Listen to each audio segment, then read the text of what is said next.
శ్రీ స్వామి శరణమయ్యప్ప డే 7 శబరిమల యాత్రలో నేను మా గురుస్వామి అయితే పొద్దున్న లేచి స్నానం అయితే చేసుకున్నాం. పాలసముద్రం స్వాములందరూ అయితే మాకైతే పూజ అయితే ఆచరించమన్నారు. పూజ ఆచరించి మా గురుస్వామి అందరికీ అయితే ఆరతి ఇచ్చి దీవెనలు అయితే ఇచ్చారు. తర్వాత నిన్న నైట్ పడి పూజ అయిన ఇంటికి మురళీ స్వామి వాళ్ళ ఇంటికి అయితే వెళ్ళాం.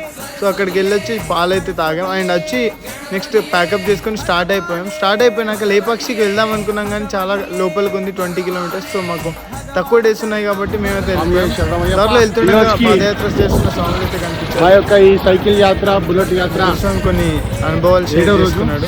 ఎప్పుడెప్పుడు మా అయ్యప్పని దర్శనం చేసుకోవాలని నేను మా కన్నస్వామి ఇద్దరం తపన పడుతున్నాం. అయ్య దర్శనం అయ్యేంత వరకు సైకిల్ యాత్ర ఇట్లనే కొనసాగుతూనే ఉంటుంది. అయ్యప్ప మాకు పూర్తి శక్తిని ఇస్తున్నాడు. ప్రతి చోట శుభమే జరుగుతుంది. స్వామి నాకు కన్నస్వామి తోడు పంపించింది ఈ సంవత్సరం.